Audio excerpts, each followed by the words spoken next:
Good morning or good afternoon for those who will listen us the second half of the day, and welcome to the Safe Unsafe Country podcast. My name is Alina and I'm author and host of this podcast, and this podcast is joint project of the Center for Defense Strategies, Ukrainska Pravda and Media Center Ukraine. Just to remind you that here we speak about people, decisions and events which are important for the safety and future of each of us. We look for answers on how to win the Russia-Ukraine war and keep our country, Ukraine, free, strong and independent.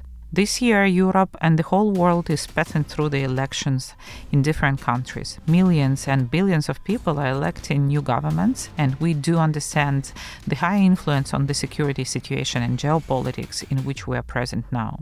Ukraine is very dependent on the moods, political decisions and electoral choices which are made in Europe, our neighbors. We just saw the elections in Georgia, which unfortunately didn't go well for Ukraine and for Georgians, I believe. And yesterday we had an election in Moldova, which is very important for Ukraine, because it's our neighbor, a country which can be friendly or non-friendly to Ukraine and can create great additional tension. So I would like to speak about those events, and today is also a very important day for United States. Probably we will also touch this situation lately. For our listeners, I would like to make a disclaimer that we make a record of this episode at November 5, when election day in US just started. And my guest today is a former national security advisor to the President of Romania, George Scutaru. Just shortly to give the information about the speaker, George is founder and the chief executive officer of the New Strategy Center. As I said, he was national security advisor to the President of Romania. He was also a member of Romanian Parliament and Chamber of Deputies. And in that period, he held the position of the secretary and vice chairman of the Committee on Defense and National Security. George, welcome. Thank you very much for this great opportunity to have this dialogue, Alina. Romania is like a traditional and very understandable partner for Moldova. You have like one language, very close relations, and current Ukrainian authorities are very rely on support of Romania with the European integration and attempts to move out of the sphere of influence of Russia. That is why the actual elections which just happened and where Maia Sandu won the elections, we'll see how it will be acknowledged and go further, are very important. But at the same time, before we had a referendum in Moldova, and the results of referendum for joining EU was like a little bit not so impressive. Yes, now we see the almost 11% of the difference between Sandu and her pro-Russian opponent, which are more trustful, let's say, results. But next year we also will have the parliamentary elections in Moldova, and parliament is very important because actually it drives the agenda, because this is parliamentary republic. So how you evaluate these elections results and what you see as the projection for the next half a year in Moldova? In Moldova, we've seen one of the largest operations conducted by FSB and criminal structure with FSB support and GRU. They tried to bribe votes, trying to buy more than 150,000 voters against referendum 2 weeks ago, and now against the Maia Sandu especially for the second round. Maia Sandu's victory in the presidential elections doesn't not mark a complete defeat of Russia's attempts to destabilize the country, because the next year election will offer Russia a new opportunity to undermine Moldova's pro-European trajectory and establish a parliamentary majority capable of obstructing the reform process initiated by President Maia Sandu and the pro-European government. In my opinion, Russia may attempt to replicate the situation seen in Georgia, because you mentioned, Alina, also what's happened in Georgia, where the pro-Western president, Salome Zurabishvili, has been politically isolated, while the government and its parliamentary majority passed controversial legislation on human rights and practically slow down reforms and engage in conflict with the EU and the US.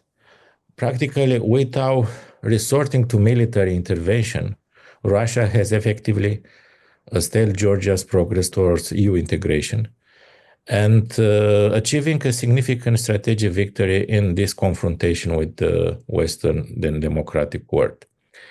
Coming back to Moldova for the rallying Party of Action and Solidarity, Maia Sandu's party, the main challenge will not only to secure a victory in parliamentary elections, but more critically, to form a parliamentary majority and to avoid to be isolated by the rest of other parties.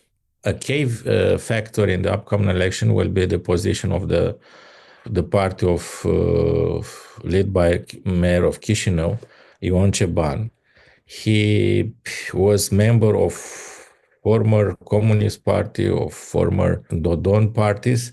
Now he presents itself like a pro-European politician. He has good connections with Romanian politicians also.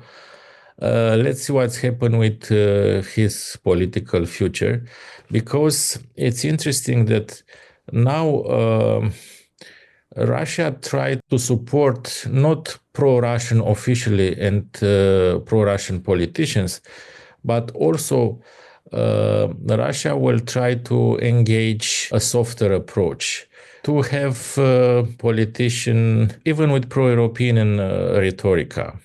Just remember that Alexander Stoyanoglu, even he didn't vote for the referendum, he didn't have during the electoral campaign an anti-European rhetorica like other candidates during electoral campaign. Russia will have a softer approach, trying to establish a majority in Chisinau, and after most probably to copy what's happening in Georgia, to have officially a half pro-European government, but in the same time to force the new government in Moldova to adopt some controversial legislation, and after to create a point of disruptions in the relationship between Chisinau and Brussels. Also, it's necessary to have in mind, and in my opinion, in very soon, in January, February, we'll see another energy crisis, because you have this decision, you took this decision to stop the Gazprom transit over the Ukrainian territory. And I think that it will be a very good operation also conducted by Russia, blame Ukraine for this situation, and at the same time to carry the gas to Transnistria, because it's necessary to understand that the entire philosophy of existence of Transnistria is based on free, no cheap, free gas from Russia. And this gas is necessary to provide electricity to Republic of Moldova from Kuchurgan power plant. But in the same time, they have two important factories, the Râbnița metallurgic plant and the Râbnița cement plant.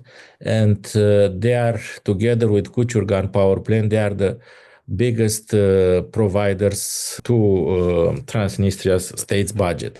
And in this case, they want to trigger social problems for the government of Maia Sandu, and also to create an energy crisis. I know that authorities from Chisinau and Moldova Gas had some negotiation with Gazprom in St. Petersburg, but without any results. And up to now, Gazprom didn't reserve any transit quantities of gas, because we have two possibilities: to have a transit through Turkey, Bulgaria, Romania, Ukraine, and Transnistria to Trans-Balkan corridor, or to have the gas on the same way, but the contract to be between Moldova Gas and Gazprom, and the transit to be paid and assured by Ukrainians and paid directly by Moldova Gas to Ukraine, not to Gazprom like up to now. Let's see what's happened, but I think this will be also part of Russian hybrid warfare. I don't think that Igor Shor will stop his activity, and Ilan Shor to stop his activity together with FSB, trying to continue to bribe people for the next elections. And the most important objective for them will be to isolate Maia Sandu's party and to avoid the possibility to have the real pro-European coalition. What it's important to do For Romanian perspective, because also we have elections in December in Romania, we'll have a new president, a new parliament, a new government in the late December. It's necessary to discuss with Ukraine, to discuss with Brussels, and to assure all necessary measures to support Moldova. We have gas to deliver them. We have this possibility to compensate some the prices together with Brussels. It's necessary to have a very clear contingency plan because Russia will continue to try to disrupt the situation in Republic of Moldova. Because Moldova, it's important for both of us, for Ukraine and Romania, and Russia and Putin know very well, and they will try to disturb what's happened in Moldova and to effect with this large hybrid warfare. George, and if we speak about the difference in these results of referendum and Maia Sandu election, yes, so referendum it was 1%, which actually overcome the negative perception of EU and give the opportunity to put into constitution this EU integration as an official path of Moldova. It's only 1%, and Maia Sandu actually has not so impressive results in the first turn of election, and at the second round, she got very good results. So is this some kind of understanding of her team, new approach, more effective, policy how to isolate Russia influence? What played the role? What was the most important? And can this approach be used for the parliamentary elections? Because they obviously need to invent something to decrease the influence of Russia. Maia Sandu won because of huge support of diaspora and a huge mobilization of diaspora. It was the higher mobilization of diaspora up to now. It was unbelievable what's happened in diaspora. Of course, also in Russia, Ilan Shor and Russian secret services have tried to mobilize voters. And they bought charters. It was the first time in the history when I've seen that voters are moved from one country to other by charter planes. Okay, the full planes with Moldovan citizens, with Moldovan passport. They move from Moscow to Istanbul, from Moscow to Baku, from Moscow to Minsk, trying to enhance the number of people who are voting against Maia Sandu. It was difficult, and it was a huge mobilization on one hand in diaspora. And by the way, other part of Russian hybrid interference were a lot of bomb alerts in Frankfurt, in Birmingham, in London, in Bucharest. We had two bomb alerts just to try to stop the electoral process because, all time is necessary to take some measures to stop the votes, to clean the building, to check if indeed it's or not a bomb in interior, and take times. But they were very creative in trying to undermine this electoral process. It will be very difficult for Maia Sandu because, as I mentioned, it's winter. They will try to put pressure, most probably with the gas issue in Transnistria. They will try to continue. Even the law enforcement authority of Moldova have worked pretty well and try to deconstruct all these criminal structures engaged in the huge bribery of votes. And on the other hand, let's see what's happening in Gagauzia, because in the southern part of Moldova, we have Gagauzia autonomic region. It's important to understand if Russia will have this possibility to create a pro-Russian and to have a pro-Russian majority and pro-Russian government, it will repeat what's happened in Georgia. Let's remember what's happened in 2015 when Russia tried to create the independent Republic of Bujak. Do you remember at the time were incidents in Odessa, Novorossiya projects, and on the other hand to create independent Republic of Bujak as part of Ukrainian Bujak, the territory between Danube and the Dnestr estuary, in southern part of Moldova. And in this condition, the Russian contingent in Transnistria could play a more important role. And I think they will try to harass, to create turbulences, also to put pressure more on Ukrainian front from this part, trying to keep as many Ukrainian brigades just in case to deter Russian contingent in possible instability in Bujiak area. And on the other hand, you know that Moldova has 420 meters on the Danube. Moldova is a Danube country, okay? They have Giurgiuleș port. This port is very close to Galați and Brăila ports in Romania and Ren port in Ukraine. One of the scenarios could be to see, I mentioned and underline, if Russia will have the possibility to install a pro-Russian government in Chisinau, to see that Russian special operations forces could affect the traffic and the transit on the Danube, affect your interest because Ren, it's an important port for your export through Danube, and also trying to cut trade flow to Danube and also to affect Romania's economic interest. Because you know better than me, when you are talking about Russian, it's necessary to think about worst scenario. Yes, absolutely. One thing which surprised me a little bit, because we know that Transnistria is strongly controlled by Russia, and Gagauzia voted 97% against Maia Sandu.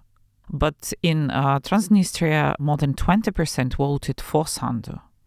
Does it mean that, I know we have slight change of situation in Transnistria, that there are like some people and more people who already started understanding the consequences of Russian presence? Can we speak about some kind of changing of mentality in that part? I think yes, because for referendum 2 weeks ago, we had almost 30% of the voters coming from Transnistria voted in favor with pro-European referendum. I think, yes, you are right. On the other hand, I have another explication for this high number of voters for Stoianoglu, because Stoianoglu is Gagauzi, is ethnic, okay? And it's obvious that they will vote for him. And this is the reason for this huge number of voters for Stoianoglu. But indeed, I think that now the most poisoned region by Russia is Gagauzia, not Transnistria. Because people, and even this Transnistrian leadership, they are FSB or GIRI officers, but they are making business. Their money are coming from with this trade with EU. 80% of the foreign trade of Transnistria is towards to EU, not to Russia. For the metallurgic Râmnița power plant, the biggest market is EU, not Russian Federation. And especially when you change in Ukraine this approach, is practically sail the border with Transnistria. For them it was impossible to have Odessa port like a getaway for their export or black commerce. It's changed a lot. Okay. This is a result also of your tough policy regarding Transnistria. Okay, let's speak about the other elections and how they will influence on the regional security here. So, the big elephant in the room, United States. What do you expect from today's night and the next coming days? I think, despite who will be at the White House, this rebalance of the U.S. policy to Pacific will continue. This is preoccupating us because in Romania, we count a lot on American military presence, like many other Eastern Front countries like Poland or Baltic states. And we have these two main points. What kind of approach will have the next president of America on the Ukrainian war? This attitude will modulate the relationship between Europe and America. And second, what kind of relation will have an economic domain between EU and America? If Kamala Harris will be the next president, I expect that she more or less will continue Biden policy. But in this case, also we'll see most probably an attempt of the United States to open negotiations with Russia. The relationship with Europe will be softer. If Trump will be the next president, I expect to see some change in legislation in trade policy. because he will impose this protectionism, and most probably this policy will affect European interests. And we can see some replies from Brussels, and most probably will see an escalation in this trades issue between Brussels and Washington. And regarding the peace process or the war in Ukraine, you know very well his statements regarding the necessity to stop the war in 24 hours. Mm-hmm. But it's interesting because the Republican Party and has two different and antagonic even approaches. We have Mike Pompeo, peace to strength, very similar to Reagan attitude against the USSR in the late 80s. A large package of military support, 400 million to Ukraine, no restrictions to using armaments. Another attitude regarding the oil and to force Russia to not receive so much money from oil export. And we have G.D. Vance approach, the candidate for vice president. It seems to be very similar to Putin's plan, okay, to freeze the conflict, to keep the territory at the current line, and to avoid a Ukrainian NATO membership. What is important for Euro perspective, and frankly speaking, Alina, is to avoid the new Munich agreement. Mm-hmm. I can see this wrong approach. To have a ceasefire, it's difficult, but finally it's not so impossible, okay? But the most important is how will deter Putin to reattack, to come back. Because this war has started in 2014, not in February 22. This is the second part of the same war. And how you can avoid to have the third episode of the same war? And from my perspective as Romanian, for us, the biggest nightmare for Romanian security is to see Russian on our border, to see Russians on the Danube Mouth, or even on the River Prut, because I'm pretty sure if they will have capacity on the battlefield to move to Mykolaiv and Odessa, they will occupy Republic of Moldova. They will not install a puppet regime just to have a pro-Russian president or a pro-Russian parliament or a pro-Russian government. They just occupy Republic of Moldova. And in this case, Romania could have the second largest border with Russian Federation after Finland, 850 kilometers. Okay, this is a nightmare for Romania security. And for us, it's important to avoid this scenario. And to avoid this scenario, it's necessary to support Ukraine as better you can. And first of all, to convince our allies and partners in EU and NATO, and first of all, Americans and other people like Germany, because we see how reluctant, for instance, is the Chancellor Scholz when you are talking about Ukrainian NATO membership, for instance, okay? But I'm pretty sure if you not deter Russia will come back even will have a ceasefire.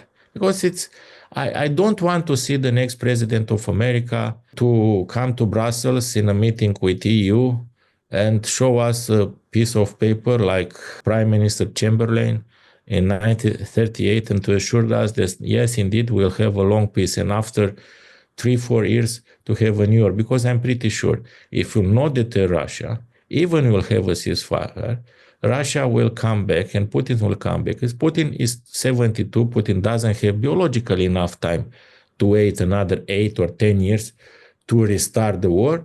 He wants to solve this problem for him, okay, sooner than we believe. And this is the big concern. How the next administration of the United States will try to solve this problem, because otherwise America will like a fireman, okay? Apparently they will solve the problem, but after 4 or 5 years they will be forced to come back, Alina, to solve the same problem, frankly speaking. Okay? Yeah, but my feeling is that whatever administration will come, they will be more and more focused on internal politics and less pay attention, especially to European defense. Yes, and we already feel it with many actions. So do you feel that Europeans are now having a new planning and new approach and new strategy on how to defend themselves and how to deter the situation from going wrong without such a strong presence of United States here? It's a paradox. Even Trump is not president, the Trump policy has effects already. Yeah. Because after his statement regarding the Article 5, his reluctance to be engaged to defend European allies, this strategy of strategic autonomy of Europe becomes more and more real. And Europe is investing more in defense. The capacity of European defense industry is enhancing. But, and I think in 2-3 years, we'll have enough capacity to boost a lot our defense expenditure. Because let's imagine what kind of Bundeswehr the German federal forces will have in 5 years if Germany will continue to invest 2% of GDP, of German GDP. Okay. Also, we can see what's happened on entire eastern flank. I'm pretty sure that Romania has 2.5 of GDP for defense expenditure, but I'm pretty sure the next year will enhance at 3% as minimum for defense expenditure. In few years, the armed forces of European states of Europe will have other phase.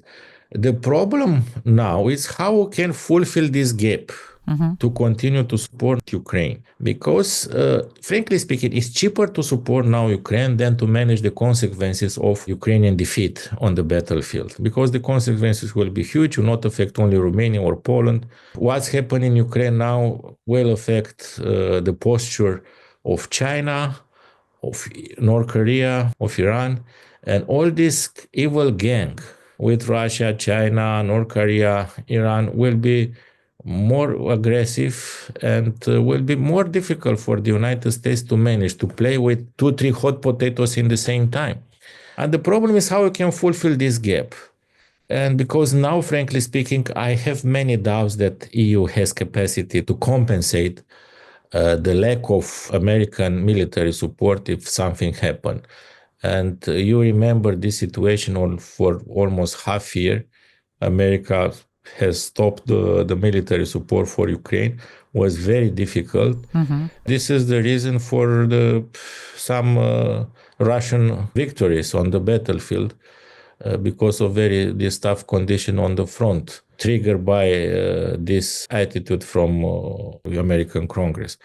One of the solution, and I think it's necessary maybe to repeat what already happened with Denmark, because Denmark signed with Ukraine this MOU in August, and they provide money directly to Ukrainian industry. Yeah. And I think this could be a solution, just to give direct money to Ukraine to produce in Ukraine, to finance direct Ukrainian industry, and also to give you some licenses to produce some type of weaponaries and to fulfill this gap.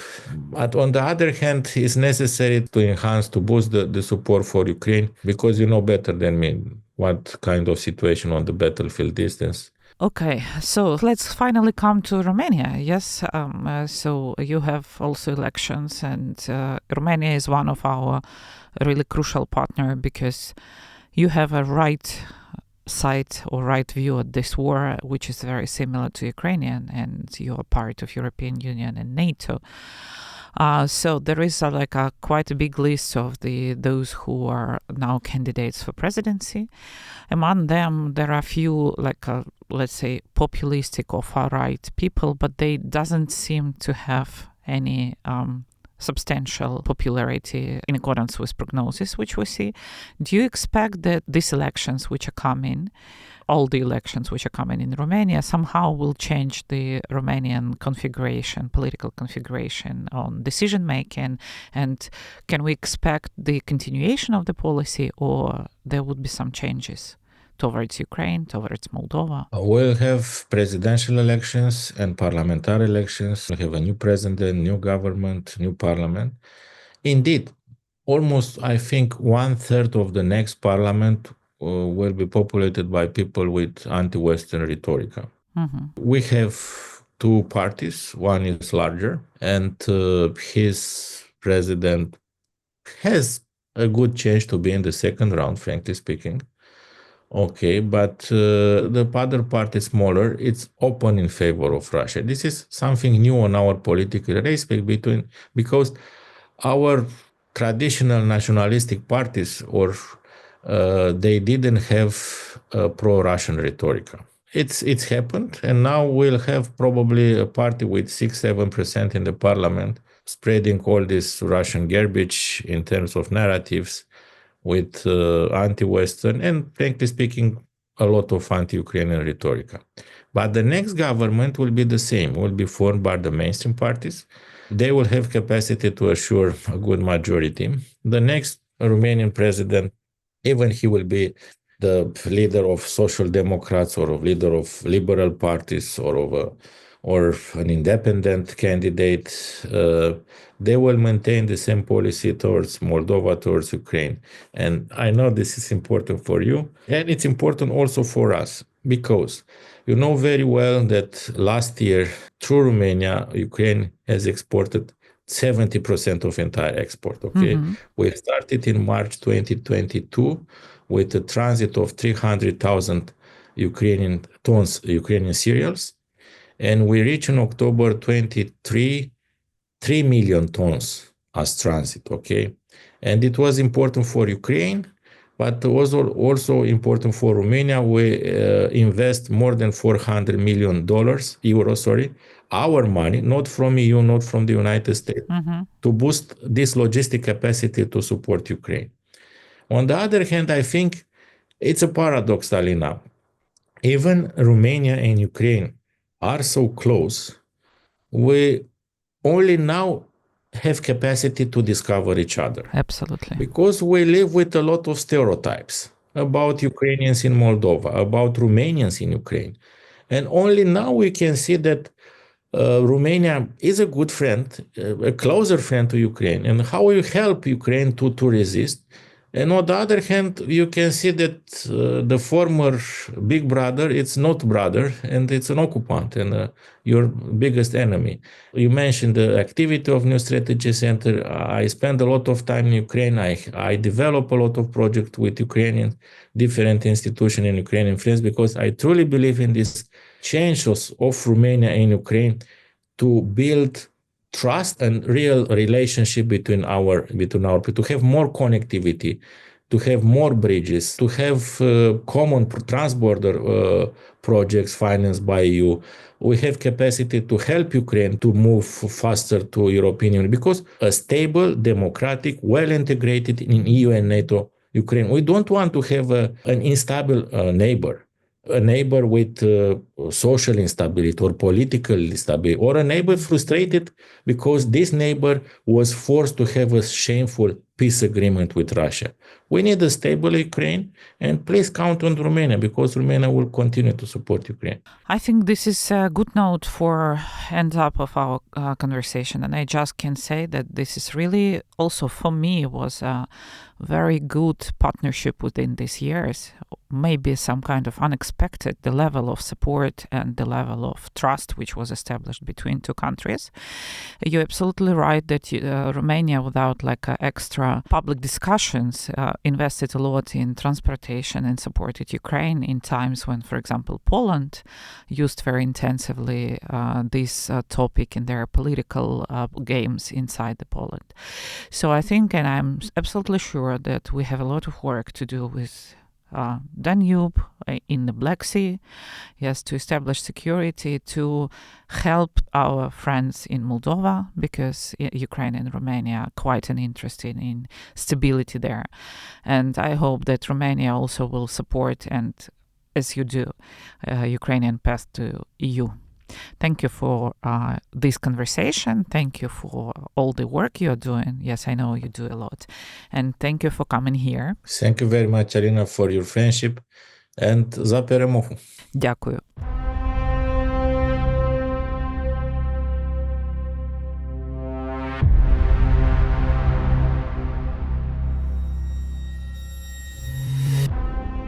Just to remind you, it was a Safe and Safe Country podcast, and if you want to listen previous episodes or to catch new ones, please subscribe and find us at Ukrainian Pravda Resources or at Apple, YouTube, Spotify, SoundCloud and other platforms. Safe and Safe Country. It depends on each of us how soon the prefix "on" will disappear.